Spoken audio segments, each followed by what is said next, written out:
पंजाब का एक फौजी जिसे बंदूक चलाना कम पर सरकार चलाने में ज्यादा दिलचस्पी थी। वो नौजवान जो बना गांव का सरपंच, फिर हासिल की मुख्यमंत्री की कुर्सी। वो मुख्यमंत्री जिसने हथियारबंद लहर के खिलाफ मजबूत अभियान चलाया। कुर्सी पर बैठे ऐसे सियासतदान की कहानी जिसका अंत बेहद खौफनाक हुआ।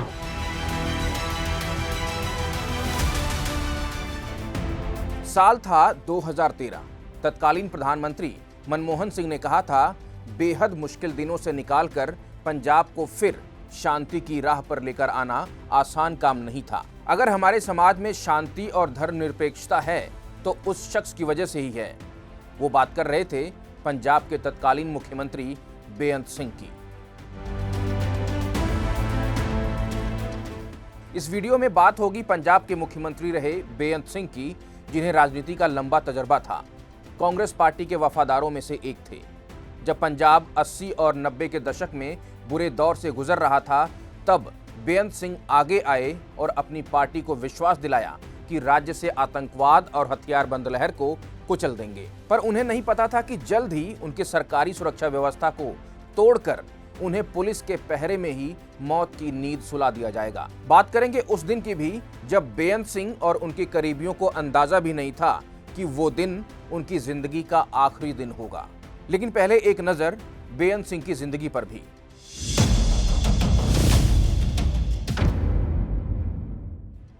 साल 1922 में बेअंत सिंह पैदा हुए। लुधियाना में उनका गांव पड़ता है बिलासपुर। बेअंत सिंह ने ग्रेजुएशन गवर्नमेंट कॉलेज लाहौर से की और फिर फौज में भर्ती हो गए। मुश्किल से 2-3 साल फौज में बिताने के बाद बेअंत सिंह ने सेना छोड़ दी और गांव वापस आ गए। समाज सेवा और राजनीति में कदम रखा। साल 1959 में पहली बार बिलासपुर गांव से सरपंच चुने गए, पर इससे भी आगे उनकी मंशा थी बड़ी कुर्सी हासिल करने की। सरपंच बनने के करीब 10 साल बाद मौका आया जब वो पहली बार आजाद उम्मीदवार के तौर पर लड़े और पायल विधानसभा सीट से जीतकर पंजाब विधानसभा पहुंचे। बस यही वो दौर था जब बेअंत सिंह के राजनीतिक सफर ने रफ्तार पकड़ी। समय गुजरता गया, कांग्रेस पार्टी में बेअंत सिंह का कद बढ़ता गया। साथ ही पंजाब में हालात भी खराब होते गए। वो दौर भी आया जब हरमंदिर साहिब पर भारत के प्रधानमंत्री इंदिरा गांधी के दौर में फौजी कार्रवाई भी हुई। साल था 1984। हालांकि इस कार्रवाई की कीमत इंदिरा गांधी को अपनी जान गंवाकर चुकानी पड़ी। उस दौर में पंजाब में ऐसा माहौल था कि कोई भी दिन ऐसा नहीं गुजरता था जब लाशें नहीं गिरती थीं। सुरक्षा बलों और हथियारबंद संगठनों की मुठभेड़ आम हो गई थी। खालिस्तान की मांग जोरों पर थी। दिन रात एनकाउंटर होने लगे। खून खराबा बढ़ता गया। तभी साल आया 1992। पंजाब के 12वें मुख्यमंत्री के तौर पर बेअंत सिंह को मौका मिला पंजाब के मुख्यमंत्री की कुर्सी पर बैठने का। साथ ही जिम्मेदारी मिली पंजाब में जारी हथियारबंद लहर को कुचल देने की। साल 1992 से 1995 तक पंजाब में सुरक्षा बल और पुलिस इतनी मजबूत हो गई कि विद्रोह की हर आवाज को खामोश किया जाने लगा। बेअंत सिंह पर गंभीर इल्जाम लगने लगे कि उन्होंने ह्यूमन राइट्स को दरकिनार किया। मासूमों को उठाकर एनकाउंटर किए जाने लगे। ऐसे गंभीर इल्जाम भी लगने लगे कि वर्दी वालों को फ्री हैंड दे दिया गया है। हालांकि एक तबका वो भी था जो बेअंत सिंह के कार्यकाल को सही कहता था और दिल्ली में बेअंत सिंह की तारीफ भी होती थी। लेकिन एक तरफ बेअंत सिंह को लेकर गुस्सा भी बढ़ रहा था। उस गुस्से के नतीजे ने पूरी दुनिया को झकझोर कर रख दिया। साल 1995 का आया। दिन था 31 अगस्त।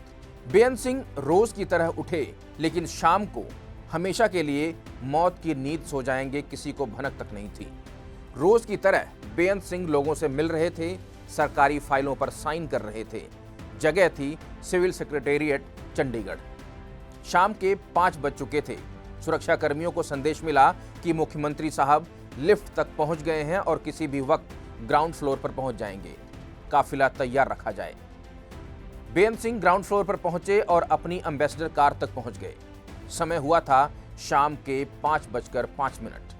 तभी अचानक बहुत बड़ा धमाका हुआ। सब लोग सुन्न पड़ गए। बेअंत सिंह के पोते गुरकीरत कोटली भी उस वक्त सिविल सेक्रेटेरिएट की बिल्डिंग में मौजूद थे। बिल्डिंग के कई दरवाजे और शीशे टूट गए। किसी को कुछ समझ में नहीं आया। लोग भागकर बेअंत सिंह की गाड़ी की तरफ पहुंचे, जहां बेअंत सिंह के स्टाफ के लोगों की लाशें बिखरी पड़ी थीं। उनकी गाड़ी जल रही थी, पर बेअंत सिंह कहीं दिखाई नहीं दे रहे थे, क्योंकि लाशें पहचान में नहीं आ रही थीं। तभी बेअंत सिंह के ओएसडी देवेंद्र सरोया भागते हुए पहुंचे। उन्हें ज्यादा समय नहीं लगा बेअंत सिंह के बारे में पता करने में। बुरी तरह से जली एक लाश दिखी, हाथ में कड़ा दिखाई दिया। देवेंद्र सरोया ने पहचान लिया कि ये वही कड़ा है जो बेअंत सिंह पहनते थे। तब जाकर पता चला कि धमाके में मारे गए करीब 1.5 दर्जन लोगों में पंजाब के मुख्यमंत्री बेअंत सिंह भी थे। मुख्यमंत्री को मारने के लिए बहुत पहले से प्लान बनाया जा रहा था। हमले वाले दिन पंजाब पुलिस में अफसर रहा दिलावर सिंह पुलिस की वर्दी में बेअंत सिंह की तरफ बढ़ा। वो ह्यूमन बॉम्ब बनकर आया था, यानी अपने शरीर पर बम बांधकर बेअंत सिंह के पास जाकर ब्लास्ट कर दिया।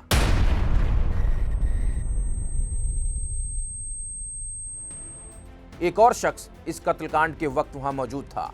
नाम था बलवंत सिंह राजवाना। पंजाब पुलिस के जवान रहे राजवाना भी वहां बैकअप के तौर पर खड़े थे कि अगर दिलावर सिंह वाला प्लान फेल हुआ तो वो अपना काम करेंगे। राजवाना समेत कई लोग इस मामले में गिरफ्तार किए गए। केस लंबा चला। मुख्य आरोपी थे गुरमीत सिंह, लखविंदर सिंह, शमशेर सिंह, जगतार सिंह तारा, जगतार सिंह हवारा और बलवंत सिंह राजवाना। साल 2004 में चंडीगढ़ की बुड़ैल जेल में सुरंग बनाकर कुछ लोग भाग निकले, जिसमें जगतार सिंह तारा और जगतार सिंह हवारा भी थे। हवारा को कुछ समय बाद पकड़ लिया गया, जो इस वक्त दिल्ली की तिहाड़ जेल में है। जगतार सिंह तारा को कई साल बाद थाईलैंड में पकड़ा गया। बलवंत सिंह राजवाना को साल 2007 में फांसी की सजा सुनाई गई, पर जबरदस्त विरोध के चलते फांसी की सजा पर रोक लग गई। मामला अदालत में है। राजवाना अब तक 25 साल से ज्यादा जेल में बिता चुके हैं। बेअंत सिंह की हत्या करने वाले अपने स्टैंड पर अब भी कायम हैं। वो कहते हैं कि बेअंत सिंह से उनकी कोई निजी दुश्मनी नहीं थी, पर बेअंत सिंह ने मानवाधिकारों का उल्लंघन किया। कोई भी कानून इजाजत नहीं देता कि आप लोगों को उनके घरों से निकाल कर मारें। इसलिए हमने भी बेअंत सिंह को सिख मर्यादा के अनुसार ही मार दिया।